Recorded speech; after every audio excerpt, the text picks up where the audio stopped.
looks beautiful, by the way. Thank you very much. So how proud of it that you're showcasing it here at the Santa Barbara International Film Festival? I've actually been coming to this festival for a long time, and it's a great film festival, it's a great town, and so to be able to be here with our film is really exciting. And, you know, Santa Barbara is, you know, one of the birthplaces of the modern environmental movement. So to be here with our, you know, environmental film, it seems like a perfect place from which to launch the project. Excellent. So where the original idea came from? What initiated this documentary? We were interested in making a film about human impacts on the planet, on natural systems, and it seemed to us that the best way to tell that story was to show the work that people have to do to try to undo some of the impacts that humans have. So we filmed with Lindsey's organization, with the Prairie Dog Coalition, to show the really intensive efforts that her organization has to do to keep this amazing, vital keystone species from vanishing. And then we also filmed with an organization that is on the Platte River, preserving habitat for the sandhill cranes. And we filmed in the Grand Canyon with the National Park Service, preserving a native fish that is endangered. So the idea was to show sort of aggressive, energetic, resourceful conservation practices, to show just what it takes to overcome some of humanity's impacts on the world. Excellent.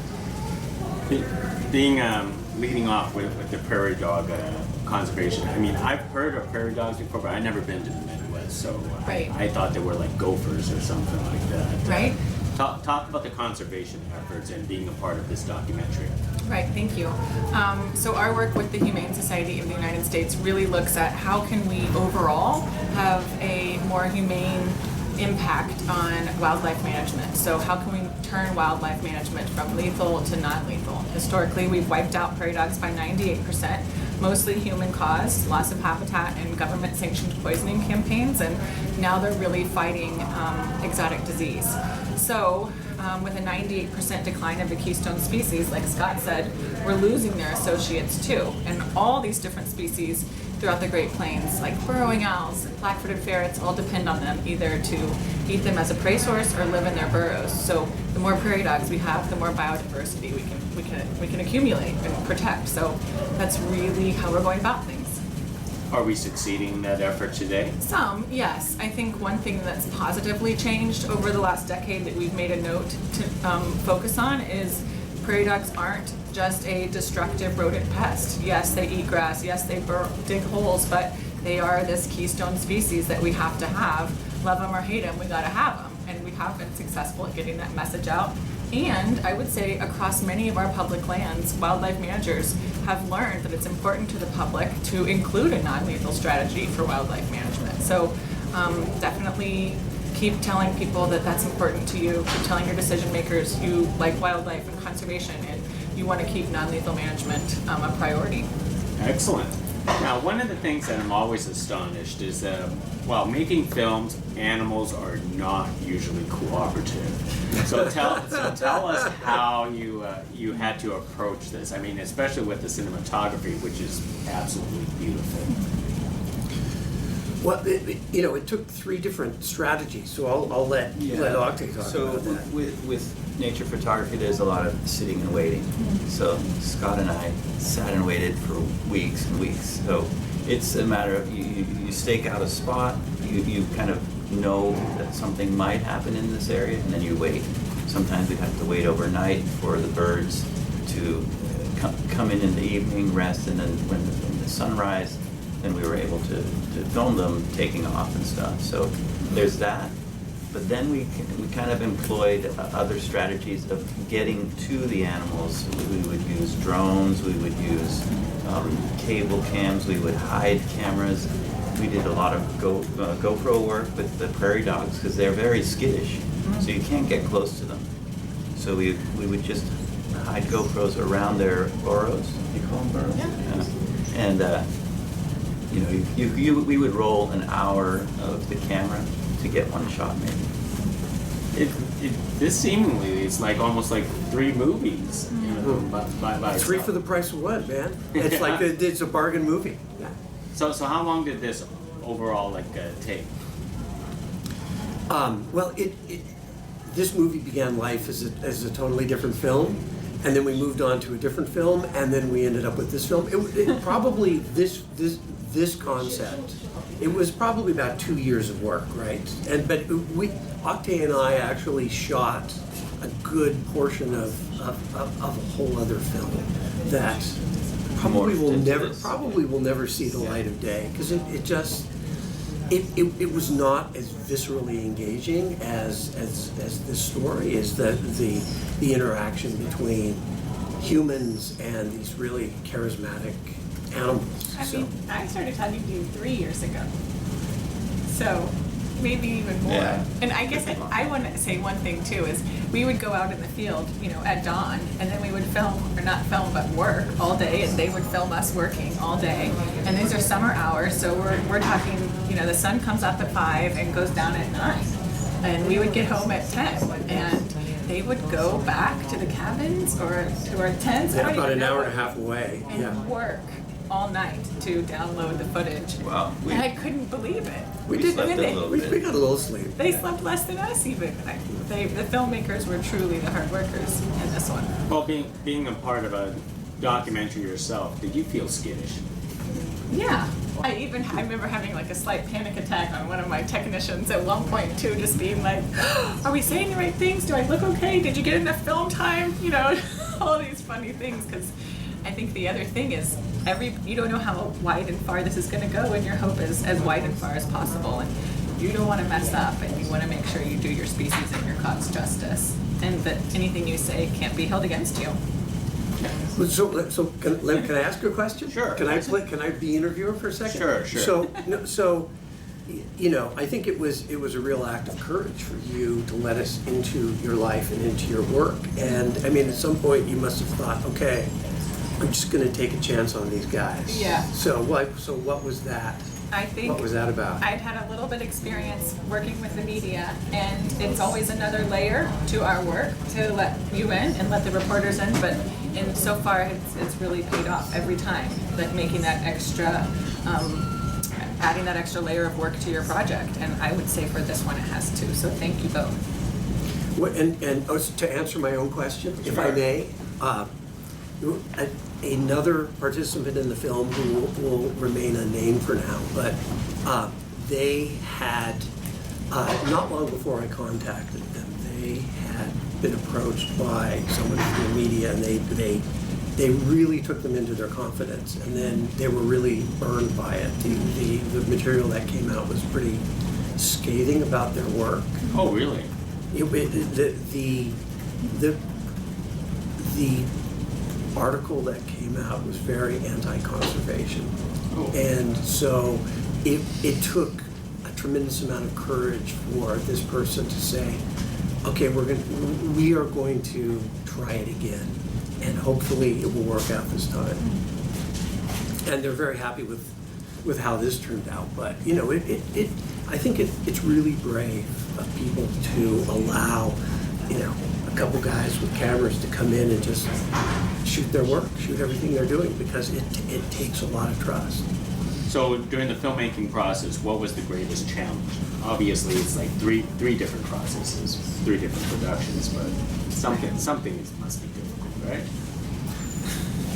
You know, everything, like the logistics, the gradual process of convincing people that we were okay to film with, that took a lot. The sheer physicality of filming, like filming at the bottom of the Grand Canyon and having to hike in with our equipment on our backs. Filming in South Dakota in, you know, close to 110-degree heat day after day after day. So what was it for you? I mean, didn't look at it as anything formidable, honestly. I thought it was all quite manageable. I think the logistics for you were the hardest, because he was a one-man show, basically connecting with these groups. And there's a huge bureaucracy to film in all these places. It's not, you just can't go in there with a camera and start filming in the Grand Canyon. You know, there's a process to it, and he did it all on his own. So I think that was the hardest. Yeah, there was some work in filming, you know, climbing cliff walls and wading through water, but that was, to me, that was fun. Rattlesnake wrangling, Yeah, getting shot at in Colorado, and yeah, but that any filmmaker that does docs loves that stuff.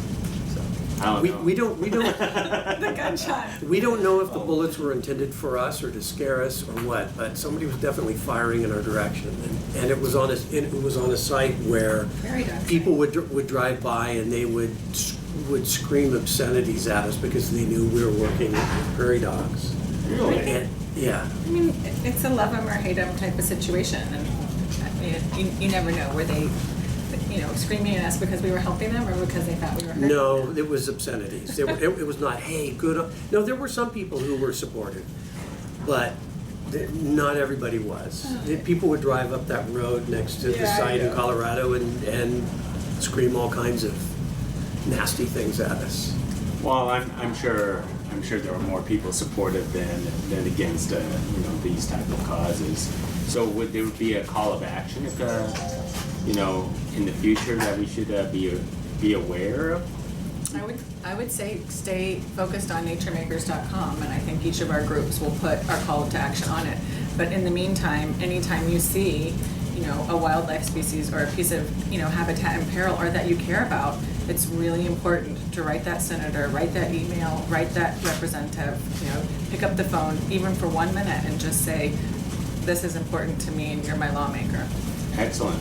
And I think just to add to that, there's an even more practical way. She's talking about kind of big ideas, big world problems, but you can actually go and volunteer with all of these groups. You can support them financially. You can do very practical things within your grasp, within a regular individual's grasp. That's what I like most about the film.